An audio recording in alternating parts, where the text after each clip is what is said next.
Sveiki, aš Artūras Orlauskas ir čia laida Iš kiemo pusės 628 gražioji, nepaprastoji, natūralioji, buitinė tokia prieš šventinė. Todėl sakau, kad prieš šventinė, todėl kad iš tikrųjų mūsų palaikymas yra toks didžiulis, kad pradėjau pulti iš visų pusių, rašyti melagystės, ką beje aš ir sakiau dar prieš 2 savaitės, kad paskutiniam savaitėm konservatoriai pradės melo ir purvo laviną prieš mus, ką ir pradėjo daryti, ir Tūlas Laurinavičius net pradėjo aiškinti, kad 14 metais neva tai aš kažką sakiau apie Krymą, tipo gindamas rusus. Tai yra visiškas melas, nes aš jokiuose rinkimuose niekur nieko nedalyvavau ir nieko nesakiau apie jokį Krymą ir apskritai tuo metu apie Krymą niekas nekalbėjo. Visiškas melas ir lygiai taip pat kaip ir Petras irgi nieko nesakė, čia tos jo melus matot ir čia va tas Tūlas Laurinavičius apsimetantis politologo, o iš tikrųjų toks visiškas konservinis skalikas, toks visiškas nupuvęs konservinis skalikas, kaip matot, ir prisidirbęs kelnytis. Bet tiek to. Čia tiesiog vienas iš purvelių. Ačiū visiems, kad esate kartu. Ačiū visiems, kad dalinate šito video su kitais. Ačiū visiems, kad paspaudžiate patiktukus, kad pakomentuojate. Ir ačiū visiems, kad paremėte mūsų visą komandą sunkiai dirbančią, ypatingai šiomis dienomis. Paremėte tiek Patreon platformoje, tiek pervesdami paramėlę į Komiko teatrą ir tiek paremdami mus, paspausdami tą mygtuką. Ačiū pačioje, tapdami mūsų kanalo klubo nariais ir rėmėjais aukotais. Važiuojame nuo gerų žinių, taip sako, čia tokia mano galva tokia pusiau gera žinia, kad prokuratūra pradėjo tyrimą dėl Ramanausko skatinimo žudyti. Ar taip iš tikrųjų yra? Jie tik skelbia, kad jie vis dėlto pradėjo tyrimą ir jau duos per galvą po Ramanausko pasisakymo apie rusakalbius. Aš manau, kad tas tyrimas baigsis nieko. Prieš tai dar priminsiu, kai kilo skandalas, buvo kreiptas į policiją, policija atsisakė pradėti tyrimą, dabar prokuratūra jau po Seimo narių kreipimosi pradėjo tyrimą frakcijai, nes jis yra konservatnikų frakcijos, atsiprašau, partijos narys, tai frakcijai kilo šurmulys, Razma pasakė, tokių žmonių negali būti partijai. O kodėl neišmetė? A jo ir neišmetė, jo net nesvarstė. Tiesiog, jisai ėmė gudriai, susispendavo narystę. Dabar tipo sustabdyta jo narystė, tai jeigu sustabdyta narystė, tai nėra ir ką mest. Ir visas tas veidmainiškas jų susirūpinimas, neva tai jie nepritarė jam, iš tikrųjų toks veidmainiškas ir toks apgailėtinas, kad tas Razma dabar atrodo kaip visiškas klounas. Pakėlė skandalą, neleisiu aš tokių žmonių, kad būtų partija. Ir nutilo. Ir nutilo ir sėdi krūmukose. Ir privertė tiesa Ramanauską atsiprašyti, bet tas atsiprašymas, panašiai kaip šitoj karikatūroj, iš tikrųjų labai juokingas ir visai net neatsiprašymas, o toksai, žinot, toks, pro sukastus dantis, išbezdėtas žodis atsiprašau, o mintyse vis tiek.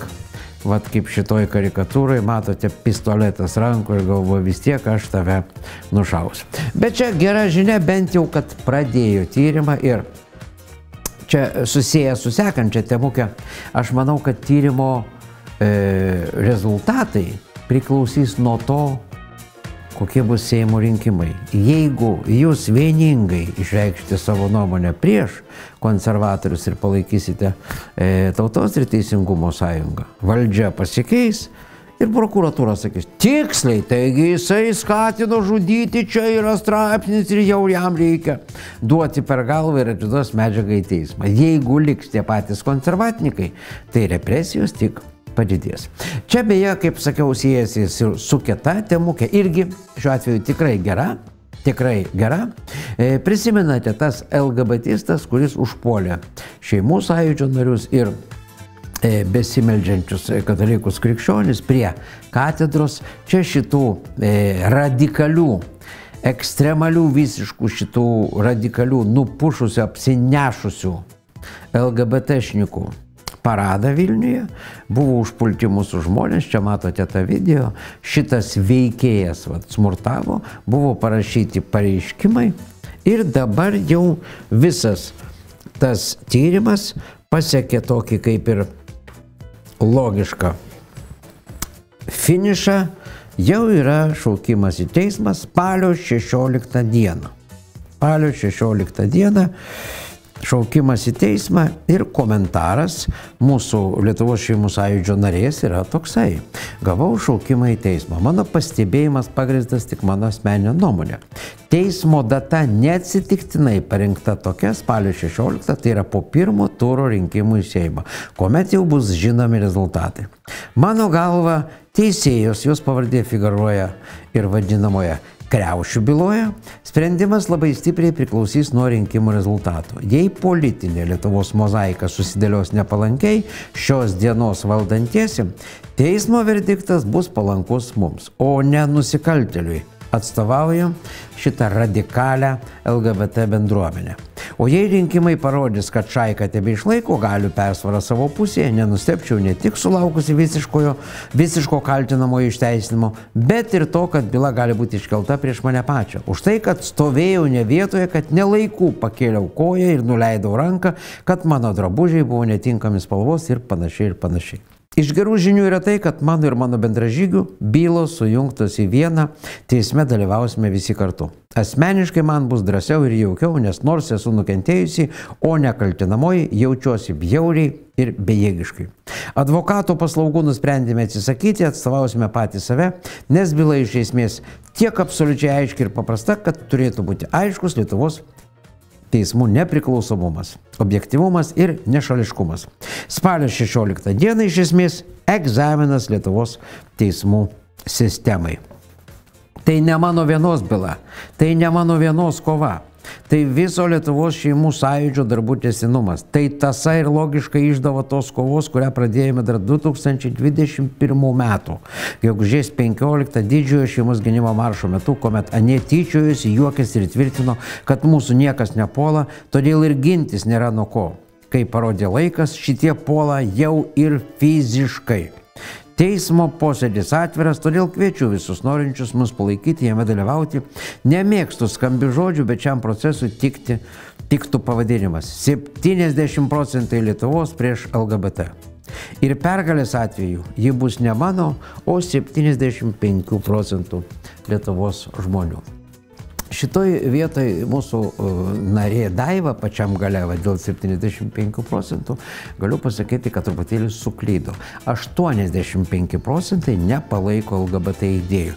Priminsiu, kai prasidėjo didysis šeimos gynimo maršas, buvo tas palaikymas jų 25%, po to su jų radikalumu ir Seime sklaidymus Raskevičiaus ir visų kitų buvo sumažėjęs iki 20%, o po to sumažėjo iki 15%. Ir po jų išsišokinėjimo, o po tokių teismų manau, kad dar sumažėjo. Bet paskutiniai duomenys, kokie yra žinomi, tai buvo 85% Lietuvos žmonių nepalaiko LGBT radikalių šitų homoseksualių nupušėlių. Va tokia situacija ir tas teismas spalio 16, kaip teisingai išvelgia, po rinkimų. Jau bus po rinkimų ir tada, jeigu jūs visi vieningai ateisite, tikrai bus toks teismas, koks ir turėtų būti Lietuvoje. Ir teisingumas su jūsų pagalba tikrai Lietuva sugrįš. Tautai. Važiuojame toliau. Kadangi jau prakalbėjom apie šeimų maršą, tai čia Delfi štai tokią diskusiją įdėjo tradicinė šeima, tradicinės šeimos vertybės tema, kuri audrina tiek politikus, tiek visuomenę. Kol į Seimą išrinkta Laisvės partija žadėjo teisinti partnerystę, dalis visuomenės sujudo. 2011 m. organizuotas didysis šeimos gynimo maršas, kuriame dalyvavo apie 10 000 žmonių. Tiesiog šlykštus melas. Visų pirma, didysis šeimos gynimo maršas, kaip prieš tai buvusiam komentare ir žinutėj kalbėjome, visi žinome, jisai buvo 2021 metų gegužės 15 dieną. Taip suklysti ant 10 metų Delfi žurnalistui? Mano galva gėdinga. Antra vertus, vėl bando sumažinti žmonių skaičių, kai visi, jau net ir ta pati sisteminė žiniasklaida, pradžioj rašiusi, kad dalyvavo gal 10, gal 15 tūkstančių žmonių, paskiau sutiko, kad dalyvavo virš 30 tūkstančių žmonių, kai mes visi žinom, kad dalyvavo virš 40 tūkstančių žmonių. Čia vien tik Vingio parke, o tiesioginę transliaciją žiūrėjo 585 tūkstančiai žmonių. Tai yra daugiau negu visos televizijos valstybinės tuo metu ir nevalstybinės komercinės tuo metu buvo žiūrimos. Va tokia situacija. Taip, kad kalbėti apie tai, kad kažkokia grupelė kažkur sujudo, iš tikrųjų totalus ir šlykštus melas. Praktiškai pusę nuovokios Lietuvos, atmetus kūdikius ir atmetus pensininkus, kurie ligoninėje guli sunkios būklės, tai realiai pusė Lietuvos dalyvavo didžiajam šeimos gynimo marše. Ir diskusija apie didįjį šeimos gynimo maršą turėtų būti logiška su didžiojo šeimos gynimo maršo organizatoriais ir dalyviais. Atkreipkite dėmesį, kas dalyvavo diskusijai. Nors šiandien maršininkai jau atrodo išsikvėpę, diskusijos apie tradicinę šeimą ir tradicinės vertybės netyla, jų ypač daug prieš Seimo rinkimus vykstančiose politiniuose debatuose, kas yra tradicinė šeima ir ar tikrai ją iškilia pavojus. Laidoje Politikos chirurgija dalyvauja Vytautas Sinica, Nacionalinio susivienijimo vicepirmininkas, Morgana Danielė, Laisvės partijos narė, Vitalija Jankauskaitė, Basų mamų judėjimo dalyvė ir Simonko, Gėjų lygos vadovas. Vienam sakiny dvi frazės, kurios prieštarauja viena kitai, maršininkai išsikvėpia, bet apie šeimas visi kalba. Apie tas šeimas, kurias jie gynė, visi kalba, nors maršininkai išsikvėpė. Aš priminsiu, kad po didžiojo šeimos gynimo maršų šeimų gynėjais ūmiai patapo ir valstiečiai, šeimų gynėjais patapo ir socdemai, taip norėjo įsivardinti, šeimų gynėjais norėjo patapti ir regionų partija, ir nei viena šita partija neparėmė ir nepalaikė didžiojo šeimos gynimo maršo. Vienintelis Petras Gražulis palaikė ir prisidėjo ir parėmė mūsų visus veiksmus ir pats aktyviai dalyvavo. Bet dabar kalbėkime apie tai, kas dalyvavo diskusijai. Dalyvavo absoliučiai priešinga pusė, visiškai LGBTistai, čia tie, kur sakė, o kas jūs puola? O prieš tai rodytam siužete matėte, kas puola? Va šitie LGBTistai, Simonikos visokie ir visokios laisvietės apsinarkašinusios Morganos, apie ją truputėlį vėliau. Ir kažkodėl pakviestas Sinica, kuris nebuvo šeimos gynimo marše, negana to, nacionalinis susivienijimas nuo didžiojo šeimos gynimo maršo visą laiką mus vadino vatnikais, kremliniais ir visą didį šeimos gynimo maršą bandė nupiešti kaip kremlinį projektą, nors visi Vilniuje paraduose matė, būtent gėjų paraduose matė rusiškas vėliavas ir va ten kremliniais jos pavadinti galima 100%. Bet kažkodėl nacionalinis susivienijimas lyg ir to nemato. Nu, nematė tiesiog, jie nebuvo Gedimino prospekte tuo metu, kai žygiavo su vėliavom. Ir Laisvės alėjoj nebuvo, kai žygiavo su tom pačiom rusiškom vėliavom gėjų paradukas, tais pačiais 21 metais rudenį. Štai ir visa istorija. Žmonės, kurie, kada reikia, lik ir nemato akivaizdžių prorusiškų dalykų ir kitus vadina kremliniais, buvo pakviesti į diskusiją apie tai, ko jie nežino, nebuvo, nematė ir spjaudė ant to. Visi šitie praktiškai diskusijos dalyviai spjaudė ir riaugėjo ant didžiojo šeimos gynimo maršo, kitaip sakant, ant pusę Lietuvos. Va tokia sistemuka. Beje, jeigu jau užkalbėjom apie tą žavėją apsinarkašinusią Morganą Danielę, tai čia pirmadienį, šios savaitės pirmadienį dalyvavau LRT debatuose ir jinai dalyvavo, tiesa, apgailėtinai vėl pasirodė visiškai Armonaitė, bandė apgauti žmonės, sakyti, kad jinai nepalaikė privalomo skiepijimo. Na, būtų gerai, kad skiepytųsi visi neprivalomai. Bet tai, kas buvo daroma su skiepais ir priverstiniu skiepijimu žmonių tos vadinamos pandemijos atveju, ir kai dabar ministrė sako, būtų gerai, kad tai būtų neprivaloma, iš tikrųjų čia atrodo, kad kitas žmogus atsistojo. Kažkas pakeitė prieš rinkimus ministrę, kuri džiūgavo ir krykštavo, kad galimybių pasas tai tiesiog yra ėjimas į šviesų rytojų, net į rojų praktiškai nedelsiant. Čia toks nedidelis montažiukas šitą temą. O už jos nugaros gaila, kad aš nemačiau, būčiau iškvietęs policiją, nes man per visą studiją užstojo Armonaitė, tą Morganą apsivožusi, mano galva, visiškai apsinešusi, užvilkta, kaip sako ekspertai komentaruose, sėdėjo Morgana. Čia tas vaizdelis. Etinius laikus menantis paminklai Lietuvą sovietizuoja. Kriausi metus. Visų pirma, yra daug sėdi geležinės uždangos mūsų galvose. Šitie debatai yra vienas iš įrodymų, kiek daug vis dar to yra. Patikrinti Daugybė reikėtų. žmonių gyvena užribėje. Daugybė žmonių buvo 30 metų nematomi, dabar jie yra pamatyti ir kai kurios politinės jėgos.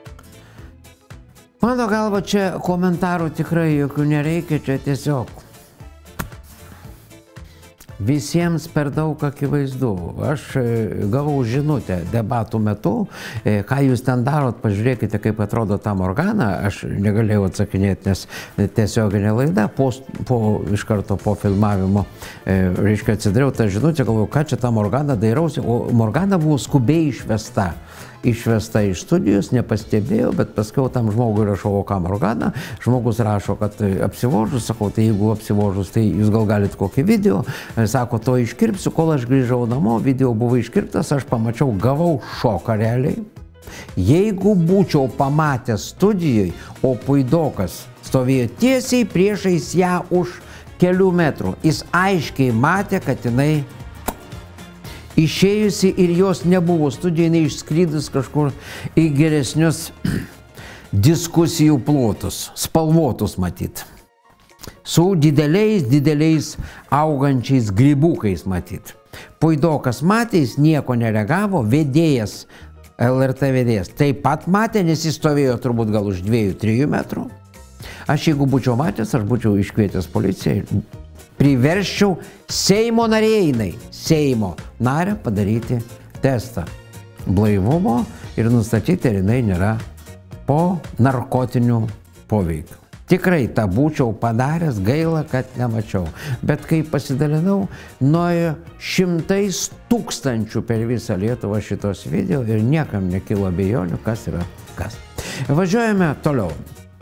Ta vadinama duomenų apsaugos bendroji programa tokia, duomenų apsaugos programa, asmens duomenų, taip jau nukrypo į pievas, kad moksleivius net nutarė vadinti kažkokiais kodais ir skaičiais kaip kalinius.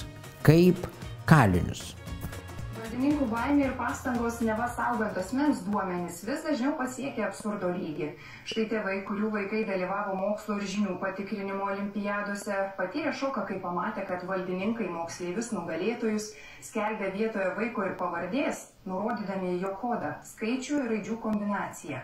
Vaikus vadinti skaičių kodai sugalvojo Lietuvos neformalaus švietimo agentūra. Jos atstovai teisinasi, neva to reikalauja bendrasis duomenų apsaugos reglamentas.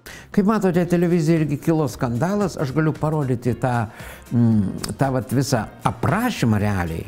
nu, kaip kalinius, kaip mokinius laimėjusius olimpiadai vardina kaip skaičiais, numeriais, kaip koncentracijos stovyklai. Lietuvos gamtos mokslo olimpiados rezultatus. Skelbėme 16 Lietuvos gamtos mokslo olimpiados rezultatus, kuriuos galėsite rasti čia. Jaunučių grupėje aukso medalius laimėjo Šiaulių Sandoros progimnazijos 8 klasės mokinys kodas J507. Vašai Pranciškono gimnazijos 8 klasės mokinė J64. Jaunių grupėje aukso medalius laimėjo Kauno technologijos universiteto gimnazijos 2 klasės mokinys kodas S072. Ir kaip matote, kodai. Ir čia jau žmonės juokauja iš tikrųjų. Seimo narys kodas G23 išreiškia kitokią nei prezidento kodas N18 nuomonę. Idiotizmas plinta taip masiškai, kad čia yra baisu. Beje, aš kaip tik va čia taip sutapo, kad kaip tik Kauno rajono savivaldybės tarybos posėdėje mums pateikė tarybos sprendimą dėl žemės, nuomos žemės, kur kadastro numeris nerodomas, adresas nerodomas, vieta nerodomas, savininkas nerodomas, sklypo plotas nerodomas, nuomos sutarties patvirtinimo. Aš ir sakau posėdžio metu, sakykit, ką mes čia tvirtinam, apie kokią žemę, kokį plotą, kur esantį mes kalbam. Nu tai suprantate, duomenų apsaugos įstatymas, sakau, atsiprašau, visi tarybos nariai davė priesaiką laikytis Lietuvos Respublikos konstitucijos ir įstatymų ir staiga čia. Nuo mūsų slepiama kažkas, idiotizmas jau peržengė visas ribas ir su šitais moksleiviais tame tarpe. Na kągi, tokia štai, va tokia kvailių vis dar valdžia, kvailių, nebrendylų ir apskritai nesuvokiančių savo sprendimų pasekmių veikėjų valdžia, kurią vat netrukus išmesime ne tik kad iš balno, bet apskritai iš Lietuvos politinio gyvenimo ir visus jiem pritarančius, nes ten ir tie skvernelistai palaikė visą šitą sorošinį leftistinį mėšlą. Ir tie patys socialdemokratai įklimpė iki ausų šituose LGBT reikaluose. Mes rodėm ne kartą, kad visiškas LGBTinas pasidarė iš socialdemokratų, jau nekalbu, kad konservatoriam vienalytės šitos santokėlės yra kaip kovo 11, tą pasakė jų partijos pirmininkas. Jie visi bus išmesti į šiukšlyną ten, kur ir turėtų būti, kaip mes su Petru padarėm tokį skečą. Gerbiamieji, prasidėjo šiandien rinkimai ir senas Seimas turi keliauti ten, kur ir turi keliauti. Ir mes atvažiavom su Petru, su šita visa Seimui skirta šiukšlių dėžė prie to pačio Seimo ir einam rinkti šiukšlės iš Seimo ir šiukšlės prie Seimo. Ir mes vieninteliai realiai visas tas šiukšlės sukrausim į konteinerį ir išvešim ten, kur jom ir vieta. Taip, bet dabar įdomu, kokios ten šiukšlės. Nu tai pridėta, pribarstyta visokių šiukšlių, važiuojam. Nu, tai važiuojam su tuoj surinksim, pasižiūrėsim, kas ten yra. Važiuojam, kas ten yra. Rasim visko mes čia. Rasim visko. Va, šiukšlių maišai. Kas čia yra?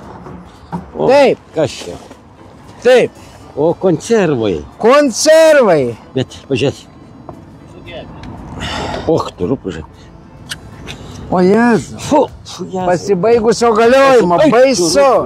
Visą krūvą konservų. Visus konservus laikyk, Petriuk. Laikau. Konservai, ką jau čia rodyt? Palauk. Koks po vieną? Koks čia tau po vieną? Visus kartu. Visus kartu. Taip. Ir šitą čia. Dabar gal biškai prilaikys, kas. Taip. Žiūrim, kas čia. Kas čia yra? O, čia kažkokia tai vaivorykštė spalva. Su vaivorykšte. Kas čia? Socdemų rožytės. Dirbtinės rožytės socdemų. Visas šitas genderizmas. Plaukia ten. Ten. Opa. Dabar va, Petrai. O! Visko dėžutė. Nerodyk, kiek ten pinigų žinom. O, pažiūrėk, bet aš biškai pažiūrėsiu. Nu daug. Čia paskola. Čia paskola. Pilna dėžė. Šitos visus paskolinius. Paskolinius, va. Oi, ta dėžutė. Petrai, dar. Tai čia liberalų partijos ta dėžutė. Va dar ir. O, Šimilytės, tankisto uniformą tai aš turėjau. Bet man dar neįtikė kepurės. Čia greičiausiai čia gali būti, kad čia neaišku, ne, studijuojame kieno į šiukšlyną viskas eina. Viskas eina į šiukšlyną. Nu, žiūrėjom, Artūrai, kas čia? Kas čia? Oi! Čia laisvės partijos. Atspėkit, kurios čia Partijos. Kur čia tie švirkštai kieno naudojami? Va, pažiūrėkit, kiek jų yra pilna. Visus tos švirkštus su visais savininkais juos į šiukšlyną. Į šiukšlyną. Kas ten dar toliau? Kas čia? Žiūrim, Artūrai, kas čia? Ką darant? Taip, žiūrim, ką čia turim. Įstatymų. Taip, įstatymai. Landsbergio paskelbimo valdovų įstatymas. Nu, reikia mesti. Į šiukšlyną. Į šiukšlyną tikrai. Į šiukšlyną. Toliau. Pažiūrėk, kas ten. Čia kas čia yra? Koks čia Stambulo konvencija. Į šiukšlyną. Va dabar KGB agentų įslaptinimo įstatymas. KGB agentus išslaptinti reikia visas Visi, kad būtų žinomi. Į šiukšlyną. Va, tai homoseksualų santokos įstatymas. Homoseksualų santokos įstatymas. Nu, tai irgi šiukšlyną. Dievas sukuria vyrą ar moterį. Narkotikų legalizavimo įstatymas. Matot, kiek čia buvo tų jau švirkštų. Jie net dar nelegalizuoti narkotiko, o jau tos švirkštus jie naudoja. Į šiukšlyną. Kas čia? Imigrantų legalizavimo įstatymas. Mums nereikia čia šitų. Į šiukšlyną. Į šiukšlyną. Grąžinkime svetus iš užsienio. Vaikų iš šeimų atėmimo įstatymas. Irgi į šiukšlyną. Šakalienės. Va, visas šiukšlės surinkom. Aikštė, pažiūrėkit, švari. Vat galit parodyti dabar. Švari aikštė, puikiausia. Pasisukit, pažiūrėkit, kad aikštė švari. Nu, dar liko keli maišai. Ir čia va čia visas tas Seimas ir ten parašyta, aš balsuosiu ir balsuokit už tos, kurie valo Lietuvą. Kurie valo ir išvalys visą Lietuvą ir visas šitas šiukšlės su šito senu Seimu stumiam į autobusiuką. Dar žiūrėk, aš dar turiu į šiukšlyną. Čia tokį dar ant viršaus lipduką kaip antspaudą. Čia yra už Lietuvą. Be gaidukų, be narkotikų ir be konservatorių. Už sąrašą numeris 1. Ir čia visiems jiems ir vieta. Šiandien tiek. Ačiū visiems, kad žiūrėjote, ačiū visiems, kad esate kartu su mumis, ačiū visiems, kad palaikote mus, kad paremėte, kad paspaudėte patiktukus, kad pakomentuojate ir kad remiate visą mūsų komandą. Tiek Patreon platformai, tiek pervesdami paramėlį į komiko teatrą ar paspausdami tą mygtuką. Ačiū esantį čia apačioje. Visiems gerų dienų. Po tamsos visada ateina šviesa ir ta šviesa ateina vis greičiau, greičiau ir sparčiau ir jie jau taip bijo mūsų, kad jie desperacijoje naudoja visus pačius brudniausius metodus. O jeigu jau mus, kur sako, nu šitie tai tikrai jau nieko nesurinks. O tai ko tada pult mus? Jeigu mes nieko nesurinksim, kodėl visa tokia puolimo mašina ant mūsų važiuoja ir visa užsakyti straipsniai visokie pilami. Mažiukų nebijo, bijo stiprių ir didelių. Ate.